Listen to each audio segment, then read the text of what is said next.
Welcome to byte is right. अगर आप Samsung की ए सीरीज में से सैमसंग A07 को बाय करने का सोच रहे हैं तो ये वीडियो आपके लिए है, क्योंकि इस वीडियो में मैं आपको 5 रीजन बताऊंगा कि आपको सैमसंग A07 को बाय क्यों करना चाहिए, और 5 ही ऐसे प्रॉब्लम बताऊंगा कि आपको इस डिवाइस को अवॉइड करना चाहिए, बाय नहीं करना चाहिए। सो जल्दी से स्टार्ट करते हैं। सबसे पहले वो पहला रीजन डिस्कस करते हैं कि आपको सैमसंग A07 को बाय क्यों करना चाहिए। इसमें आपको 5000 mAh की एक मैसिव बैटरी मिलती है। आप कहेंगे सैमसंग A06 जो इसका पिछला मॉडल है उसमें भी 5000 ही है, लेकिन इसमें डिफरेंस ये है कि अगर आप इसको एक बार चार्ज कर लेंगे तो ये आपको 1.5 से 2 दिन बैटरी बैकअप देती है। तो पहला रीजन इसकी 5000 mAh बैटरी। अब मैं आपको वो पहला प्रॉब्लम बताता हूं कि आपको सैमसंग A07 को क्यों बाय नहीं करना चाहिए, इसको अवॉइड क्यों करना चाहिए। इसमें आपको IPS LCD की स्क्रीन मिलती है और साथ 720 पिक्सल और 180 पिक्सल की स्क्रीन रेजोल्यूशन मिलती है। इसमें आपको एमोलेड डिस्प्ले मिल सकता था, क्योंकि अक्सर जो और कंपनीज हैं वो एमोलेड डिस्प्ले इस बजट में दे रही हैं। और IPS LCD में आपको प्रॉब्लम सिर्फ ये होगा कि इसमें जो पिक्चर क्वालिटी है वो आपको धूप में अगर यूज करेंगे तो स्लाइटली कम क्रिस्प फील होगी। सो ये इसका पहला प्रॉब्लम है कि इसमें IPS LCD दी गई है, एमोलेड डिस्प्ले आपको प्रोवाइड नहीं किया गया। अब नेक्स्ट वो सेकंड फीचर बताता हूं कि आपको सैमसंग A07 को बाय क्यों करना चाहिए। अगर आप 50 मेगापिक्सल का सैमसंग का एक बजट डिवाइस में कैमरा चाहते हैं जिसमें आपको दिन में एक शार्प पिक्चर मिले और 50 मेगापिक्सल का लेंस आपको क्लियर पिक्चर दे, तो आपको सैमसंग A07 को बाय करना चाहिए, क्योंकि इसमें आपको 50 मेगापिक्सल का लेंस एक बजट डिवाइस में मिल रहा है और सैमसंग की तरफ से जो 50 मेगापिक्सल का लेंस है वो बाकी कंपनी से आपको काफी ज्यादा बेटर पिक्चर क्वालिटी देगा। सो इसमें आपको मेन कैमरा 50 मेगापिक्सल का मिलता है। सो सेकंड फीचर कि आपको सैमसंग A07 को क्यों बाय करना चाहिए, इसका मेन कैमरा आपको 50 मेगापिक्सल का मिलता है जो आपको डे टाइम में शार्प इमेज प्रोवाइड करता है, आपको एक अच्छी पिक्चर प्रोवाइड करता है। अब नेक्स्ट आपको सेकंड प्रॉब्लम बताता हूं कि आपको सैमसंग A07 को क्यों बाय नहीं करना चाहिए, इसको क्यों अवॉइड करना चाहिए। इस डिवाइस का डिजाइन, इस डिवाइस के फ्रंट पे आपको वाटर ड्रॉपलेट नॉच मिलता है जो एक पुराना डिजाइन है, और सैमसंग अपनी जो बजट डिवाइस है उसमें ये डिजाइन चेंज नहीं कर रहा। इसमें आपको 5 होल कैमरा दिया जा सकता था जिससे इसका डिजाइन और बेटर हो जाता। सो सेकंड प्रॉब्लम इसका पुराना डिजाइन है, इसमें आपको पुराना डिजाइन मिलता है वाटर ड्रॉपलेट नॉच वाला। अब नेक्स्ट आपको वो तीसरा बेनिफिट बताता हूं कि आपको सैमसंग A07 को क्यों बाय करना चाहिए।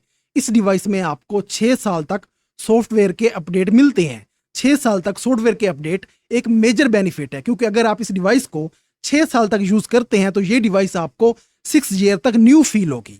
सो 6 ईयर के अपडेट बहुत ही एक मेजर बेनिफिट है जिसके लिए आपको सैमसंग A07 को बाय करना चाहिए। अब नेक्स्ट आपको वो तीसरा प्रॉब्लम बताता हूं कि आपको सैमसंग A07 को क्यों बाय नहीं करना चाहिए, इसको अवॉइड क्यों करना चाहिए। इस डिवाइस में आपको नीचे एक मोनो स्पीकर मिलता है, इसमें आपको ड्यूल सेटअप नहीं मिलता, ड्यूल स्पीकर नहीं मिलता। सो इसका प्रॉब्लम आपको ये होगा कि जब आप गेमिंग वगैरह करते हुए इस डिवाइस को हॉरिजॉन्टल पकड़ेंगे या वीडियो वगैरह देखते हुए तो आप इजीली इस स्पीकर को ब्लॉक कर लेंगे और आवाज कम हो जाएगी। सो इस डिवाइस का जो तीसरा प्रॉब्लम है वो इसका सिंगल स्पीकर है जो इसके नीचे दिया गया है, जो हॉरिजॉन्टल वगैरह पकड़ने से या गेमिंग खेलने से इजीली ब्लॉक हो सकता है। अब नेक्स्ट मैं आपको वो फोर्थ फीचर बताता हूं कि आपको सैमसंग A07 को बाय क्यों करना चाहिए। इस डिवाइस में नीचे आपको 3.5 mm का ऑडियो जैक मिलता है जिससे आप इसमें वायर्ड हेडफोन यूज कर सकते हैं। आपको एयरपॉड्स वगैरह लेने की जरूरत नहीं है, एक्स्ट्रा पैसे खर्च करने की जरूरत नहीं है, इसमें आपको वायर्ड हेडफोन का ही सपोर्ट मिल जाता है। सो जो फोर्थ फीचर है वो इसमें 3.5 mm का ऑडियो जैक है और साथ इसमें एक डेडिकेटेड मेमोरी कार्ड के लिए स्लॉट भी दिया गया है। सो इस डिवाइस में आपको ये फोर्थ बेनिफिट मिलता है कि आप इस डिवाइस में मेमोरी को एक्सपेंड कर सकते हैं डेडिकेट मेमोरी कार्ड डाल के, और इसमें आपको साथ 3.5 mm का ऑडियो जैक भी मिल रहा है। अब नेक्स्ट मैं आपको वो फोर्थ प्रॉब्लम बताता हूं कि आपको सैमसंग A07 को क्यों बाय नहीं करना चाहिए, इसको अवॉइड क्यों करना चाहिए। ये एक बजट डिवाइस है, ये आपको मार्केट में तकरीबन 30 से 33,000 में मिल जाती है, लेकिन आउट ऑफ द बॉक्स इसमें कोई आपको चार्जर नहीं मिलता।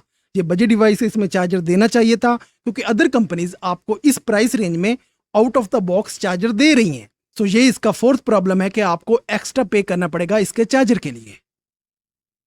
अब नेक्स्ट आपको फिफ्थ लास्ट और इस डिवाइस का सबसे बड़ा बेनिफिट आपको बताता हूं कि आपको इस डिवाइस को क्यों बाय करना चाहिए।